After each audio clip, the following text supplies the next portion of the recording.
Texas. All right, Zohran Mamdani, recently in a conversation I had with him, he said something that I wanted to play for you. Here he is. Do you like capitalism? No, I have many critiques of capitalism. All right, let's stop right there. Did you catch that? New York City, the financial capital of the world, just elected someone who openly admits he doesn't like capitalism. That's not a joke. That's reality. And here's the thing. This isn't about labels. This is about results. When you have a mayor who starts from the position of, I don't like capitalism, you've already lost. Because capitalism isn't some abstract ideology. It's just freedom. Freedom to work, create, invest, and keep what you earn. When you're against that, what exactly are you for? Let's continue with the interview. I look forward to meeting with Jamie Dimon and meeting with anyone who is concerned about the future of our city and is invested in the vitality of that same city. I think it is critically important that we start to embody a style of leadership that does not demand agreement across every single issue in order to even have a conversation. You've been doing this job a long time, okay? But this is a new challenge, right? When he says, he wants a leadership that doesn't demand agreement across every single issue in order to have a conversation. That's one thing. But back to what he said a moment ago, can you agree to disagree on something as fundamental as capitalism? Look, I don't know what he means by capitalism. And when I read a lot of people, they say that these flaws are capitalistic flaws. They're not. Public policy works. You know, there's income problems in communist countries and socialist countries, and healthcare problems in communist countries. There are bad policies that cause those outcomes. It's not necessarily capitalism. So when you say, what is your goal? I want to lift up all citizens, too. Well, you've talked about income inequality. Right. Of course. I think we have a problem. I think we have not lifted up the bottom 20% of society because their schools aren't working. You know, we got to acknowledge that. How do you fix the schools? You got to acknowledge the problem. Their incomes didn't go up enough. I would double the earned income tax credit. Their crime is worse in those neighborhoods. So while they're being lectured to by other people, they're the ones who go to crime-ridden neighborhoods. Their schools don't teach them job skills. So yeah, we need to fix those things. Those things, in my opinion, are not Democrat. They're not Republican. They're not flaws of capitalism. They're not flaws of socialism. They are bad policy, badly executed. And Jamie Dimon is absolutely right here. The problems in our cities, crime, failing schools, income inequality, these aren't failures of capitalism. These are failures of bad government policy, period. Those schools aren't working because they're government monopolies with zero accountability and zero competition. The solution isn't more government control, which is exactly what Mamdani wants. The solution is getting government out of the way so people can actually work, earn, and build wealth. And so anyone who wants to fix those things, I'm all in. You know, this mayor here, that was all he cared about. I want to fix the potholes. I want to reduce crime. I want the schools to work. I want to bring jobs. And you know what? Unemployment here, 23% to 7%. And this city had gone bankrupt. Right. And now it's investment grade. You know, and they did it, as you point out, right? One of the first calls that Mayor Duggan here in Detroit made was to you. And there were I called him. You called him. I'm sorry. And you talked. He rolled out the red carpet. He wanted you here. He wanted other big business here. He did things like tax incentives.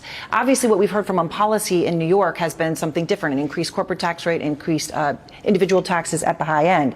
But in the context of what you've done here in Detroit, right? $2 billion that you've invested over the past dozen years. Mamdani said something else last night that hits right here in this room where we're sitting, and I'll play that. We will prove that there is no problem too large for government to solve. Okay, so obviously I picked that for a specific reason.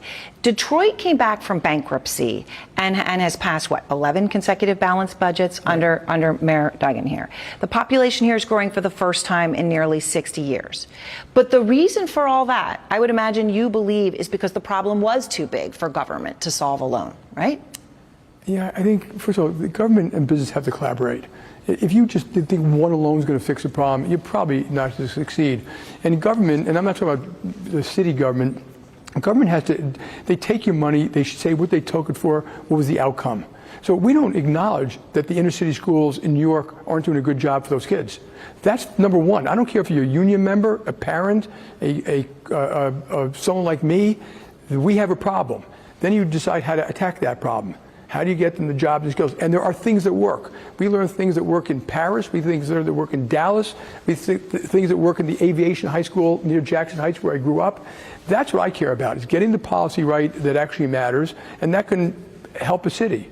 Getting There it is. Detroit went bankrupt, completely bankrupt. And what brought it back? Not more government spending, not more government programs. It was collaboration between government and business. Mayor Duggan rolled out the red carpet for companies like JPMorgan, tax incentives, lower taxes, private investment. Unemployment went from 23% to 7%. The city went from bankrupt to investment grade. Now contrast that with what Mamdani said. We will prove that there is no problem too large for government to solve. That's not just wrong. That's the exact opposite of what actually worked in Detroit. a city. Getting the policy wrong, it'll be a disaster. So, government, the heavy-handed government has failed at so many things, and that we should acknowledge that. So, when you look at America and they look at this, what they call, I'm talking about D.C., the swamp of D.C., they want to know what happened to their money. How come the FAA is antiquated? How come the Veterans Affairs doesn't do a better job for its citizens? How come affordable housing is not affordable? How come we can't build pipelines that create cheap, good, low CO2 gas in New York City? How come we can't build new schools? How come we can't? We already spend like $800 billion in K-12, and then we complain about it. And I can go on and on and on, where, other than maybe the military, the government's got a lot of speaking up about what they're doing with your money. Is it efficient? Is it effective?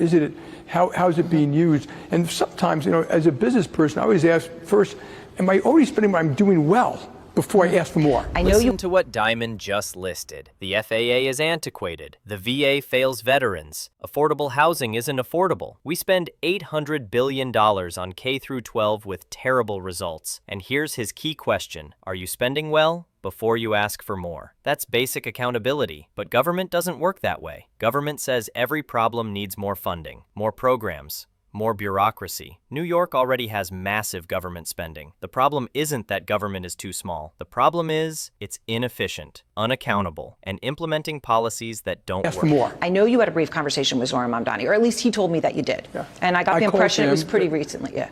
No, but it was a long time ago because I had not gone to a meeting. I was just telling him I didn't not go to avoid him. I was out of the country. And I said, feel free to call me, and we have not spoken And since. you've not spoken? I left a message today. You left a message today? Yeah. Okay. So obviously you're willing to meet with him anytime.